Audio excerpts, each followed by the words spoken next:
அது என்ன சொல்லுங்கண்ணே, என்னாச்சு இந்த நேரத்துல ஃபோன் பண்ணிருக்கீங்க? ஏதாச்சும் எமர்ஜென்சியாண்ணே? ஹலோ அனு, ராகு கிட்ட கொஞ்சம் ஃபோன் கொடுமா, எமர்ஜென்சி கேஸ். அண்ணே, அவருக்கு உடம்பு சரியில்லைண்ணே. அவருக்கு ஃபீவரிஷா இருக்கு.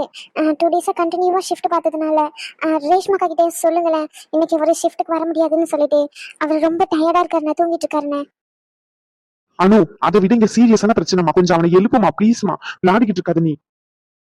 அண்ணே, அதை விட எந்த பிரச்சனையா இருந்தாலும் பரவாயில்ல, நான் அதை பத்தி எனக்கு கவலை இல்லை. அவருக்கு உடம்புக்கு சரியில்லைன்ற இந்த நேரத்துல போயிட்டு அவரை எழுப்புங்க, இது பண்ணுங்க அதை பண்ணுங்கன்னு இருக்கீங்க. மரியாதையா போன வைங்கண்ணே. யார் அனு, யார்கிட்ட பேசிட்டு இருக்க? டைம் என்ன? 11 ஆகுதுங்க. 11:30 மணிக்கு யார்கிட்ட ஆர்குமெண்ட் பண்ணிட்டு இருக்க? அச்சு 10 மணிக்கு ஷிஃப்ட் அட்டன் பண்ணணும்னு நினைச்சேன், மறந்துட்டு. சரி அனு, நான் ஹாஸ்பிட்டலுக்கு கிளம்புறேன். அதெல்லாம் ஒண்ணும் போத்தவில்லை, நீங்க வீட்லயே இருங்க. ஏற்கனவே உடம்புக்கு முடியலையா, இதுல ஹாஸ்பிட்டல் வர போறாராம். ஏற்கனவே ஃபீவரா இருக்குங்க. கொஞ்சமாச்சும் உங்க உடம்பையும் பாத்துக்கோங்க. ஹெல்த்துக்கு மீறிதான் எதுவா இருந்தாலும் சரிங்களா? உங்களை விட்டு எனக்கு யாரும் இருக்கா? நீங்க போறேன்னு சொல்லிட்டு இருக்கீங்க. இப்பதான் ஆதி அண்ணா போன் லைன்ல தான் இருக்காங்க. அவங்க கிட்ட சொல்லிட்டேன் வர முடியாதுன்னு. யார கேட்டு இந்த மாதிரி எல்லாம் ஃபர்ஸ்ட் நீ பேசிக்கிட்டு இருக்க? ஆதி போன் பண்றானா, ஏதாச்சும் எமர்ஜென்சி கேசஸ் இருந்தா தானே போன் பண்ணுவான். லூசாடி நீ, போனை குடு. ஹலோ, சொல்லு மச்சான், என்னாச்சு? ஏதாச்சும் எமர்ஜென்சி கேஸா? இதோ உடனே வர மச்சான், லைட்டா முடியல, படுத்துட்டேன். நீ ஏதோ இது பண்ணாததோ வரேன்டா. அக்கா வந்துட்டாங்களா? டேய், அக்கா வந்து 1.5 மணி நேரம் ஆகுதுடா. அதெல்லாம் இப்ப எமர்ஜென்சி கேஸ் எல்லாம் எதுவும் இல்ல. இங்க பெரிய பிரச்சனை ஆகிட்டு இருக்கு, அதனாலதான் போன் பண்ணேன். ரேஷ்மக்கா உங்களை சீக்கிரமா வர சொன்னாங்க. முதல்ல உன்ன. பிரச்சனையா? என்ன பிரச்சனை? எல்லாம் இந்த கார்த்தினாலதான்டா. இங்க கார்த்தி மறுபடியும் வந்து பிரச்சனை பண்ணிக்கிட்டு இருக்கான் ஜெனிஃபர் கிட்ட. அதான் நீ சீக்கிரம் வா சரியா? அங்க அவங்க 2 பேரும் தனியா இருக்காங்க, நான் அங்க போறேன். நீ சீக்கிரம் முடிஞ்ச அளவுக்கு வா. அக்கா கேஸ் கொடுத்துடலாம் அப்படிங்கிறாங்க போலீஸ் ஸ்டேஷன்ல. அதை பத்தி டிஸ்கஸ் பண்றதுக்காண்டி தான் உன்னை வர சொல்றாங்க. கொஞ்சம் சீக்கிரம் வாடா. சரிடா, நான் உடனே வரேன். என்னங்க உடனே போறேன்றீங்க? ஏற்கனவே உடம்பு சரியில்லைல உங்களுக்கு, இந்த நேரத்துல போய் கிளம்புறேன்னு சொல்றீங்க. இருங்க, நீங்க நாளைக்கு காலையில போய்க்கலாம், பிரச்சனை இல்ல. லூசு மாதிரி பேசாதானு, அங்க ஆல்ரெடி ப்ராப்ளம் சொல்லிக்கிட்டு இருக்காங்க. காலையில போய்க்கலான்ற, நான் இப்பவுமே உடனே அர்ஜென்ட்டா கிளம்பணும். நான் போறேன் சரியா? எங்க நான் சொல்றேன்லங்க. இங்க பாரானு, உடம்புக்கு மிஞ்சிதான் எல்லாமே இல்லைன்னு சொல்லல. பட் இருந்தாலும் எனக்கு ப்ரொஃபஷனல் தான் ஃபர்ஸ்ட். ஐ மீன் என்னுடைய வேலை தான் ஃபர்ஸ்ட்னு சொல்ல வர. எனக்கு என்ன ஆனாலும் பரவாயில்ல, என் வேலை தான் எனக்கு முக்கியம். ஏங்க ப்ளீஸ் அனு, அமைதியா இரு அனு. போகும்போது இந்த மாதிரிலாம் பேசாதனு. இவ்வளவு சொல்லி கேட்காம போறாங்க. வேலை முக்கியம் தான், அதுக்காண்டி இப்படியா? நைட்டு 11:30 மணிக்கு 12 மணிக்கு இந்த மாதிரி போய் தான் இப்ப ஃபீவர்ல கொண்டு வந்து விட்டுருக்கு. இதே மாதிரி போய்கிட்டே இருந்தா என்னதான் நிலம் ஆகுது? ஒரு டாக்டர் வந்துட்டு உடம்ப கூட கேர் பண்ணிக்கணும்னு கொஞ்சம் கூட தோண மாட்டேங்குது. சொன்னாலும் புரிய மாட்டேங்குது. இனி என்கிட்ட எதையாச்சும் வந்து கேட்கட்டும், அப்ப இருக்கு. நீ ஏன் உன்னை பாத்துக்க மாட்டேங்கிறன்னு கேட்கட்டும். எனக்கு ஃபால் நல்லா வருது. எப்படியாச்சும் போட்டோம், எனக்கு என்ன வந்துச்சு? எனக்கு என்ன பண்றதுன்னு தெரியலக்கா. ஹாப்பியா இருக்கும்னு சொல்லிதான் இந்த லைஃபை சூஸ் பண்ணேன். ஆனா இந்த லைஃப் எனக்கு ஒரு நாளும் நரகத்தை விட ரொம்ப மோசமா தான் இருக்கு. என்னால முடியலக்கா. ஆனா வெளியே பாக்குறவங்களுக்கு தோணும் 1 month ஆச்சு, அதுக்குள்ள பிரிஞ்சுட்டாங்க, தப்பா பேச தோணும். ஆனா என் இடத்துல இருந்து பார்த்தாதான் தெரியும் அந்த வலியும் வேதனையும் என்னன்னு சொல்லி. இங்கே பாரு ஜெனிஃபர், இது யோசிச்சு இப்போ எந்த பிரயோஜனமும் இல்லை. அழுகிறதுனால எதுவும் மாற போகிறதும் இல்லை. முதல்ல ஏறி மேலே உட்காரு. நீ ஏன் இப்போ கீழே உட்காந்துட்டு இருக்க?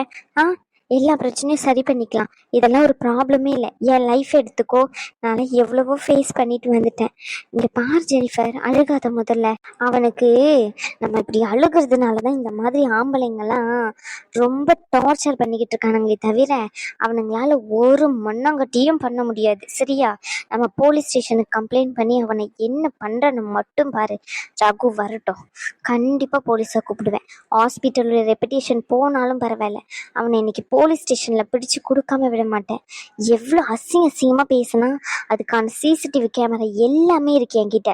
அந்த ஆதாரத்தோடு நிரூபிப்பேன். இவனை விட பெரிய பெரிய ஆட்களெல்லாம் பார்த்துட்டு வந்தவங்க நாங்கள். இவன் என்னன்னா இவ்வளோ சீப்பாக பிஹேவ் பண்ணிக்கிட்டு இருக்கான். எப்படின்னு தெரிஞ்சிருந்தா இவனை கல்யாணம் பண்ணிக்க கூட விட்டுருக்க மாட்டோம் ஜெனிஃபர். நீயே உன் வாழ்க்கையை ஸ்பாயில் பண்ணிக்கல ஜெனிஃபர். எனக்கு மட்டும் என்னக்கா தெரியவா செய்யும்? என்கிட்ட பேசும்போது பழகும் போது நல்லாதாக்கா பேசலாம், நல்லபடியா தான் இருந்தாங்க. கல்யாணம் முடிஞ்சு 3 நாள் 4 நாள் வரைக்குமே நல்லா தான் இருந்தாங்க. ஆனா அதுக்கப்புறம் என்ன ஆச்சுன்னா எனக்கு சரியா தெரியல. அவங்க அம்மா சொல்றதுதான் கேட்கணும், இல்லைன்னா என்னை எவ்வளவு கொடுமைப்படுத்தினாங்க தெரியுமாக்கா? இங்க பாரு ஜெனிஃபர், இந்த கொடுமையெல்லாம் அனுபவிச்சுட்டு அங்க இருக்கணும்னு எந்த ஒரு அவசியமும் இல்லை. அதை ஃபேஸ் பண்றதும் ஃபேஸ் பண்ணாம இருக்கிறதும் உன்னுடைய விருப்பம். பட் ஆனா இங்க வந்து அவன் பண்ண பிரச்சனைக்கு நான் கம்ப்ளைண்ட் ரைஸ் பண்ணியே ஆவேன். அவன் மேல ஆக்ஷன் எடுத்தே ஆவேன். உன் ஹஸ்பண்ட் இருந்த ஒரு காரணத்துக்காண்டிலாம் என்னால விட முடியாது. புரிஞ்சுதா உனக்கு? ம். அக்கா, எனக்காண்டி இந்த ஒரு முறை மட்டும் விட்டுருங்கக்கா. இனிமே உங்ககிட்ட பிரச்சனை பண்ணாத மாதிரி நான் பாத்துக்கிறேன்க்கா. ப்ளீஸ்க்கா, எனக்காண்டிக்கா. அவங்க நல்லவங்க தான்க்கா. ஆனா ஏன் எப்படி மாறினாங்கன்னு தான் தெரியல. அந்த அவங்கள சுத்தி இருக்கிற ரிலேஷனும் அது எல்லாத்தையும் சேர்த்துதான்க்கா அவங்கள மாற வச்சுட்டு நினைக்கிறேன். எனக்கு கொஞ்ச நாள் மட்டும் டைம் கொடுங்கக்கா. அவங்க நல்லவங்க தான்க்கா. ப்ளீஸ்க்கா. இங்க பாரு ஜெனிஃபர், கொஞ்ச நாள் டைம் கொடுங்கன்னு கேட்கறது எதுக்கு? என்கிட்ட நீ ஏன் முதல்ல டைம் கேட்கணும்? உன் லைஃப்பை ரன் பண்றது அது உன்னுடைய விருப்பம். அதை பத்தி எனக்கு கவலையும் இல்லை, தேவையும் இல்லை. சரியா? என்னடா இவங்க இப்படி பேசுறாங்கன்னு நினைக்காத. ஹாஸ்பிட்டல் ஒரு ரெப்பிட்டிஷன் இதுல இருக்கு. இப்படி ஒருத்தர் வந்து குடிச்சிட்டு ரகலை பண்ணிக்கிட்டு இருந்தானா எப்படி பேஷண்ட் நம்பி வந்து இந்த ஹாஸ்பிட்டல்ல சேருவாங்க? நாங்க அட்மின் சைட்ல இருந்து யோசிச்சு பார்க்கணும் இல்லையா? எங்களுடைய ப்ரெஷரையும் நீ யோசிச்சு பாரு. இந்த சோர்ஸை வச்சுதான் நாங்க நிறைய கமிட்மெண்ட் பண்ணிருக்கோம். இது இல்லைன்னா எங்களுடைய லைஃபும் மொத்தமா க்ளோஸ் ஆயிரும். இந்த மாதிரி சின்ன சின்ன விஷயத்த விட்டோன்னு வச்சுக்கோ, நாளைக்கு இதே மாதிரி ஒருத்தொருத்தவங்க ரிலேஷனும் வர ஆரம்பிச்சிருவாங்க. அப்ப அவங்க வீட்டுல ஏதாச்சும் பிரச்சனை அப்படின்னா அவங்களும் வந்து பிரச்சனை பண்ண ஆரம்பிப்பாங்க. இது நல்லா இருக்காது ஜெனிஃபர். முளையிலே கிள்ளி எறியணும்னு சொல்லுவாங்க. அதுதான். இதுக்கு மேல என்கிட்ட எதுவும் கேட்காது ஜெனிஃபர். சாரி ஜெனிஃபர், உன் விஷயத்துல என்னால எந்த ஹெல்ப்பும் பண்ண முடியாது. நீங்களே எப்படி கைவிட்ட எப்படிக்கா? நான் உங்களை தானே மழை போல நம்பியிருந்தேன். உன் லைஃபுக்கு ஏதாச்சும் ஹெல்ப் வேணும்னா கேளு ஜெனிஃபர், கண்டிப்பா நான் பண்றேன். ஆனா இந்த மாதிரி ஒரு பொறுக்கியை காப்பாத்தணும்னு சொல்லிட்டு அவ எந்த அளவுக்கு அசிங்கமா பேசினான்னு தெரியும்ல. அந்த இடத்துல நீ பேசும்போது கூட என்ன பேசுன? உன்னுடைய ஃபேமிலியை பார்த்துக்கணும், அவனுடைய தங்கச்சியை பார்த்துக்கணும், அவனுடைய அம்மாக்கு மெடிக்கல் எக்ஸ்பென்ஸுக்காக தான் செலவுக்கு பணம் தேவைப்படுது, அதனாலதான் நீ ஹாஸ்பிட்டலுக்கு வந்திருக்க அப்படின்னு சொல்லி நீ அவ்வளோ எக்ஸ்பிளைன் பண்ணியும் அவன் என்ன சொல்றான்? இந்த வேலை வாயில் அந்த வார்த்தையை சொல்றது கூட எனக்குலாம் கூச்சமா இருக்கு. அவ்வளவு கேவலமா பேசிக்கிட்டு இருக்கேன் எல்லாரும் முன்னாடியே வச்சு. அவன் கூட வாழணும்னு ஆசைப்படுறேன். நீ என்ன பொண்ணுன்னு எனக்கு தெரியல. நீ என்னை பாக்குற விதம்னு எனக்கு புரியுது. நான் ஒரு ஃபெமினிஸ்ட் மாதிரி பேசுறேன்னு நினைக்கிறேன், அதானே? பட் ஆனா அது உண்மை இல்லை ஜெனிஃபர். இந்த மாதிரி தேவையில்லாம பொறுக்கிக்கிட்ட போய் மாட்டிக்கிட்டு சீரழியறதை விட அதுல இருந்து மூவ் ஆன் பண்ணி வர்றதுதான் எனக்கு தெரிஞ்ச பெட்டரான சொல்யூஷன். இதுக்கு மேல உன்னுடைய விருப்பம். அதை பத்தி எனக்கு கவலை இல்லை ஜெனிஃபர். பட் ஆனா ஹாஸ்பிட்டலுக்கு மேல வந்து அவ இவ்வளோ பிரச்சனை பண்ணதுக்கு நான் கேஸ் கொடுத்துதான் ஆவேன். அக்கா ப்ளீஸ்க்கா, இந்த ஒரு வாட்டி மட்டும் மன்னிச்சிடுங்க அக்கா. அவங்களுக்கு என்ன ப்ராப்ளம் தெரியல. அவங்களுக்கு வேலை வர போயிட்டுக்கா. இந்த நேரத்துல அவங்களுக்கு மறுபடியும் ஜெயில போனாங்கன்னா அவங்க மேல ஒரு பிளாக் மார்க் வந்துடும். வேலை நிரந்தரமா போயிடும்க்கா. அதனாலதான் சொல்றேன், அவங்க கவர்மெண்ட் ஜாப் பாக்குறதுனால இந்த மாதிரி கேசஸ்லாம் அவங்க மேல வந்துச்சுன்னா அதுக்கப்புறம் அவங்க மேல பிளாக் மார்க் வந்துரும்க்கா. புரிஞ்சுக்குங்க அக்கா. நான் உங்களுக்கு சொல்லணும்னு அவசியம் இல்லை, உங்களுக்கே தெரியும். அவனுக்கு என்ன ப்ராப்ளம் வேணா இருந்துட்டு போட்டோம் ஜெனிஃபர். அதை பத்தி நான் ஏன் யோசிக்கணும்? நான் ஏன் கவலைப்படணும் சொல்லு? ஒரு பொண்ணுன்னு கூட பார்க்காம உன்னை எவ்வளவு கேவலமா நடத்துறா. சீ, இவனெல்லாம் போலீஸ் ஸ்டேஷன்ல தான் பிடிச்சு கொடுக்கணும். இப்படியே விட்டோன்னு வச்சுக்கோ, இன்னைக்கு உன்கிட்ட வம்பிழுத்தவன் நாளைக்கு குடிச்சிட்டு ரோட்ல போற பொண்ணு கிட்ட வம்பிழுக்க மாட்டான்னு என்ன நிச்சயம் சொல்லு? இவனை பார்த்தாலே தெரியுது இந்த மாதிரி தான் சொல்லி. இவன் ஆல்ரெடி அவனுக்கிட்டையும் பிரச்சனை பண்ணியிருக்கான். அந்த விஷயத்துல இருந்து இவன் மேல எனக்கு ஒரு கெட்ட அபிப்பிராயம் தான் இருந்துச்சு. பட் ஆனா நீ சொன்னேன்ற ஒரு காரணத்துக்காண்டி தான், நீ படிச்ச பொண்ணு, நல்ல புத்திசாலியான பொண்ணு, இவன் நல்லவன் அப்படின்னு நீ சொன்னேன்ற ஒரு காரணத்துக்காண்டி இவனை நம்பி. ஆனா இவன் வந்து எவ்வளவு சீப்பானவன்னு இப்பதானே தெரியுது. இல்லக்கா, அவங்க நல்லவங்க தான்க்கா. அவங்களுக்கு கல்யாணம் ஆகி ஒரு 1 வீக்லயே வேலை வர போயிட்டு, அதனாலதான் அந்த கோபத்துலதான்க்கா இந்த மாதிரிலாம் நடந்துக்கிறாங்க. அதனாலதான்க்கா. அவன் வேலை போயிட்டுன்னா அதுக்கு நீ எப்படி பொறுப்பேற்றுக்க முடியும் ஜெனிஃபர்? அது இல்லக்கா, ஆல்ரெடி எனக்கு கல்யாணம் பண்ணிக்கிறேன்னு சொல்லி இங்க வந்து பிரச்சனை பண்ணால கார்த்தி, அத உங்க ஹஸ்பண்ட் கூட சுத்திக்கிட்டு இருந்தாங்களேக்கா. ஆமா, அவனுக்கு என்ன? அவன் அன்னைக்கு மேரேஜ்ல வந்து சொல்லிட்டு போனாலக்கா, உன்னை நிம்மதியா இருக்க விட மாட்டேன், ஒரு ஒரு நாளும் நரகமா தான் இருக்கும்னு சொல்லி, அதையெல்லாம் எக்ஸிக்யூட் பண்ணணும்னு சொல்லி இவருடைய வேலைக்கு அவன் மொத்தமா முடிச்சு விட்டுட்டான். இவர் ஜாயின் பண்ண முடியாத அளவுக்கு பெரிய பிரச்சனையை கிரியேட் பண்ணிட்டாங்கக்கா. 1 வீக்லயே, எனக்கு மேரேஜ் ஆன 1 வீக்லயேக்கா. அதனால அவங்க குடும்பத்துல யாருக்குமே என்ன பிடிக்கல. என்ன கல்யாணம் பண்ணதுனாலதான் அவன் வேலையே போயிட்டு அப்படின்னு சொல்லி அவங்க அம்மா தினம் தினம் என்ன குத்தி கட்ட ஆரம்பிச்சிட்டாங்க. இவரும் அதெல்லாம் பார்த்து பார்த்து கேட்டு கேட்டு இதுதான் உண்மைன்னு அவரும் நம்ப ஆரம்பிச்சிட்டாரு. ஆனா கல்யாணம் பண்ண அந்த ஒரு வாரம் என்ன ரொம்ப நல்லா பாத்துக்கிட்டாங்கக்கா. கிட்டத்தட்ட சொல்ல போனா ராணி மாதிரி பாத்துக்கிட்டாங்க. ஆனா இந்த விஷயம் நடந்த ஒரு காரணத்துக்காண்டி மட்டும்தான் இவர் இப்படியெல்லாம் மாறிட்டாருக்கா. அவரால் அந்த கஷ்டத்தை ஏத்துக்க முடியல. ஓ, லைஃப்ல ஒரு கஷ்டம் வந்துட்டுனா இப்படிதான் குடிச்சிட்டு வந்து பிரச்சனை பண்ணிக்கிட்டு இருப்பாங்களா? சரி, ஓகே, அவருக்கு வேலை போயிட்டு சரி விட்டுரு. அப்ப நீ ஒரு நல்ல ஜாப்ல இருக்க தானே. ஒரு நல்ல மனுஷனா என்ன பண்ணணும் சொல்லு. நம்மளுடைய வேலை தான் போயிட்டு, நம்மளுக்கு ஃபேமிலி இருக்கு, நம்ம இன்னொரு வேலையை பார்ப்போம்.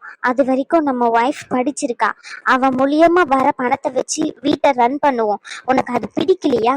அவகிட்ட சொல்லு, இவ்வளோ நாள் மட்டும் நீ ரன் பண்ணு வீட்டை, அதுக்கப்புறம் நான் ஒரு நல்ல வேலையை வாங்கிக்கிட்டு நம்ம பார்த்துக்கலாம், என்னுடைய சம்பாத்தியத்துல இந்த வீட்டை ரன் பண்ணிக்கலாம்னு கொஞ்சம் கொஞ்சமா எடுத்து சொல்லணும். அதை விட்டுட்டு அவ வேலைக்கு வந்த முதல் நாளே குடிச்சிட்டு வந்து இங்க ரகலை பண்ணிக்கிட்டு இருக்காங்க. இதை நான் பார்த்துக்கிட்டு இருக்கணும்னு சொல்றியா ஜெனிஃபர்?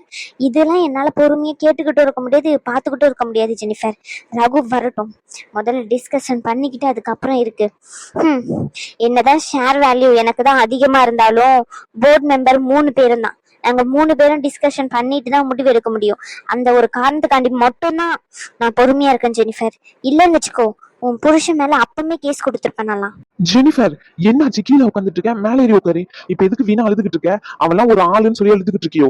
என்னாச்சு ஜெனிஃபர்? ஜெனிஃபர் உன்னதான் கேக்குறேன், என்னாச்சு? அக்கா என்னாச்சுக்கா? ஏன் அழுதுகிட்டே இருக்கா? சாரை நினைச்சுதான் அழுதுகிட்டு இருக்கா. சார் மேல நம்ம கேஸ் கொடுக்க கூடாதான், நம்ம எந்த கேஸ் கம்ப்ளைண்டும் பண்ண கூடாதான். அதனால உட்காந்து கெஞ்சிக்கிட்டு இருக்கா. இவெல்லாம் படிச்சவதானா இல்ல என்னன்னு தான் தெரியல. படிச்ச முட்டாள்னு சொல்லுவாங்கல்ல, அது இவதான் நினைக்கிறேன். எனக்கு தெரிஞ்சு இவெல்லாம் திருந்தவே மாட்டான். சே, என்னதான் ஜென்மம்னு எனக்கு தெரியல. இப்போ ஒரு வாட்டி கேஸ் கொடுக்காம விட்டுறேன், சரி ஓகே. மறுபடியும் பிரச்சனை பண்ண மாட்டான்னு என்ன கேரண்டி? ஆதி சொல்லு, ஆதி அவகிட்ட கேட்டு சொல்லு. என்னக்கா, அவளே ஏற்கனவே பிரச்சனையில இருக்கா, அவளை காயப்படுத்துற மாதிரி பேசிக்கிட்டு இருக்கீங்க. அவளும் பாவம் தானே, அவளும் ஒரு பொண்ணு தானே. சி, வாய முடி. நீலாம் இந்த வார்த்தையெல்லாம் பேசாத, மரியாதை கெட்டுரும் சொல்லிட்டேன். அவளும் ஒரு பொண்ணுதாங்கிற. உன்னை லவ் பண்ணி உன் பின்னாடி வந்தாலே அவளும் ஒரு பொண்ணு தானடா. அவளை கேவலப்படுத்தி அனுப்பும் போது உனக்கு தெரியலையா? என்னை கல்யாணம் பண்ணிக்கோன்னு பின்னாடியே சுத்துவீங்க. அதுக்கப்புறமா இல்ல எனக்கு பிடிக்கல, இப்ப இன்ட்ரெஸ்ட் இல்ல, கொஞ்ச நாள் கழிச்சு பண்ணிக்கிறேன் அப்படின்னு சொல்லுவீங்க. இல்ல எங்களை பார்த்தா உங்களுக்கு எப்படி தெரியுது சொல்லுங்கடா. உன்ன மாதிரி தான் அவனும் ஒரு சைக்கோ. மாத்தி மாத்தி பேசுற சைக்கோங்க. உங்களாலயா என்ன சொல்றதுன்னு தெரியல. ஒத்துக்கிறேன், நான் ஆண் சமுதாயம் எல்லாத்தையுமே சொல்லல. ஆனா ஆண் சமுதாயத்துக்குள்ளேயே உன்ன மாதிரி விஷ செடிகளும் இருக்கதான் செய்யுது. தம்பின்னு சொல்லி இத்தனை நாள பெருமைப்பட்டதே போதும்னு நினைக்கிறேன். எவன் வேணாலும் தம்பின்னு சொல்றானோ அவன் வேணாலும் முதுகுல குத்துறானுங்க. அக்கா ஏன்க்கா இந்த மாதிரி எல்லாம் பேசுறீங்க? நான் அவளை கல்யாணம் பண்ணிக்க மாட்டேன்னு சொன்னதுக்கு காரணம் வேற இருக்குக்கா. உன் காந்த தூக்கி குப்பையில போடுறா. வேற காரணம் இருக்கா? ஒரு கண்ணாடி இருக்கு, அந்த கண்ணாடியை கை தவறி கீழே போடுறக்கும் வேணுக்குனே உடைக்கிறக்கும் ரெண்டுத்துக்கும் வித்தியாசம் இருக்கு, சரியா? அந்த கண்ணாடி உடைஞ்சிச்சுன்னு வச்சுக்கேன், அதுக்கப்புறம் என்னதான் ஒட்ட வச்சாலும் அது மறுபடியும் அதே பழைய கண்ணாடியா மாறாது. உடஞ்ச சுல்லா போன கண்ணாடி தான். அதே மாதிரிதான் நீ அவளை அவ்வளோ சீக்கிரத்துல காயப்படுத்தி ஈஸியா தூக்கி விரட்டிட்டேன். இப்ப போயிட்டு நான் வேற காரணம் இருக்கு அதனாலதான் அப்படி பண்ணேன் அப்படின்னு சொன்னா நாங்க ஏத்துக்கணும், அப்படிதானே? இந்த பொய்யெல்லாம் உன்ன மாதிரி என்ன அதை உட்காந்து அழுதுகிட்டு இருக்காளே அவள மாதிரி இருக்க முட்டாள் வேணா நம்புவா, நான் நம்ப மாட்டேன் சொல்லிட்டேன். ஐயோ அக்கா, நான் ஷாலினி காயப்படுத்துனா உண்மைதான், இல்லன்னு சொல்ல. பட் ஆனா ஷாலினி என்னைக்குமே நான் கைவிடணும்னு நினைச்சதே இல்ல. அவளுக்கு இந்த டாக்டர் வேலை எவ்வளவு முக்கியம்னு உங்களை விட எனக்கு தெரியும்க்கா. என்னை விட நல்லா படிக்கிற பொண்ணு, ஏன் ரகுவை விட நல்லா படிக்கிற பொண்ணு. அவ ஃபேமிலி சுச்சுவேஷன்னால அந்த வேலையை அவ விட்டுட்டா. ஐ மீன் ஸ்டடீஸை டிஸ்கண்டினியூ பண்ணிட்டான். அதனாலதான் இந்த வேலையை விட வச்சுட்டு எப்படியாச்சும் ஸ்டடீஸ்ல அவளை ஃபோக்கஸ் பண்ண வைக்கணும்ன்ற ஒரு காரணத்துக்காண்டி தான் அவன் மேல கோவப்படுற மாதிரி நடிச்சனே தவிர நீங்க சொல்ற மாதிரி நான் ஒன்னும் சைக்கோலாம் இல்லக்கா. நீங்க இப்படி பேசுவீங்கன்னு நான் கொஞ்சம் கூட எதிர்பார்க்கவே இல்லக்கா. உங்க மேல எனக்கு ரொம்ப வருத்தம்க்கா. இந்த உண்மையை போயிட்டு முதல்ல அவகிட்ட சொல்லு. என் மேல வருத்தப்பட்டு எந்த பிரயோஜனமும் இல்ல ஆதி. நான் யாரோதான் உனக்கு, உன் லைஃப் லாங் வரப்போறது ஷாலினி மட்டும்தான் அப்படின்னு நீ நினைக்கிறன்னா போயிட்டு அவகிட்ட சொல்லு. சரி ஓகே, ஏதோ பேசி இப்படியெல்லாம் பேசிக்கிட்டு இருக்க. இன்கேஸ் இவனே நம்மளை விட்டுட்டு போயிட்டான், வேண்டான்னு சொல்லி அவ தப்பான முடிவு எதனா எடுத்தா போனா வருமா? எதுவா இருந்தாலும் யோசி 2 பேரும் டிஸ்கஸ் பண்ணி முடிவெடுக்கணும். எடுத்தன் கவுத்தன் முடிவெடுத்தோன்னு வச்சுக்கோ, இதோ உட்காந்து அழுதுகிட்டு இருக்காளே, இதுதான் நிலைமை. நம்ம பெத்தவங்க நம்மளை எதுக்கு சொல்றாங்க எதுக்கு சொல்ல மாட்டாங்க எல்லா விஷயத்தையும் யோசிக்கணும். ஒரு சின்ன சின்ன காரணம் முதல் கொண்டு யோசிக்காம முடிவெடுத்தோம்னா இப்படிதான் உட்காந்து கஷ்டப்பட வேண்டியது இருக்கும். ஐயோ என்னக்கா பேசுறீங்க? எனக்கு பைத்தியமே பிடிக்குது, ஒண்ணும் புரிய மாட்டேங்குது. இப்ப சொன்னதெல்லாம் பின்னாடி உட்காந்து அழுதுகிட்டு இருக்காளே, இந்த மாதிரி இருக்கிற பொண்ணுங்களுக்காண்டி சொன்னேன். இந்த மாதிரி பொண்ணுங்க நிறைய தேவையில்லாத முடிவை எடுத்து கடைசியில இந்த மாதிரி நிலைமையிலதான் உட்காந்துகிட்டு இருக்காங்க. பெத்தவங்க சொல்றத கேளுங்க. ஜெனிஃபர் இங்க பாரு ஜெனிஃபர், அவனா ஒரு ஆளுன்னு சொல்லி அவனுக்காக ஃபீல் பண்ணிக்கிட்டு இருக்க. இங்க பாரு ஜெனிஃபர், அவனெல்லாம் கேஸ் கொடுத்து உள்ள தள்ளணும். அப்பதான் இந்த மாதிரி ஆள் எல்லாம் முதல்ல திருந்துவானுங்க. ரேஷ்மாக்கா சொன்னது சரிதான், நானும் அந்த மாதிரி தான் ஒரு வகையில இல்லைன்னு சொல்லல. பட் ஆனா இந்த அளவுக்கு மோசமானவெல்லாம் நான் இல்ல. நானே சொல்றேன், இன்கேஸ் அவங்க ஒரு பொண்ணு அதனால சொல்றாங்க, பொண்ணு பேசுறாங்க, அவங்களுக்கு என்ன இஷ்டத்துக்கு பேசிட்டு போயிருவாங்க அப்படின்வாங்க. நான் ஒரு பையன், நான் சொல்றேன், அவன் கூட வாழ்றதும் வாழாம இருக்கிறதும் உன்னுடைய விருப்பம் தான், இல்லைன்னு சொல்ல. பட் ஆனா எந்த முடிவா இருந்தாலும் யோசிச்சு முடிவெடு. இல்ல ஆதி, கல்யாணமாயி 1 மாசத்துல இப்படி பிரிஞ்சு வாழ்ந்தா அதுக்கு பேரு என்ன சொல்லுவாங்க தெரியுமா? எனக்காண்டி ஒரே ஒரு ஹெல்ப் மட்டும், அவன் மேல இப்போதைக்கு கேஸ் எதுவுமே தர வேண்டாம். அவன் மேல மறுபடியும் பிளாக் மார்க் வந்துச்சுன்னா அவனுக்கு அந்த வேலை மறுபடியும் கிடைக்காம போயிரும். அந்த கோபத்தையும் ஏன் வேலைதான் காட்டுவான். இந்த ஒரு ஹெல்ப் மட்டும் 2 பேரும் சேர்ந்து பண்ணுங்க ப்ளீஸ். உங்க 2 பேர்கிட்ட ரொம்ப கெஞ்சி கேட்டுக்கிறேன் ப்ளீஸ்க்கா. எனக்கு புரியுதுக்கா, அவன் உங்களை அசிங்கமா திட்டானு. இதை விட அசிங்கமா என்ன திட்டிருக்கான்.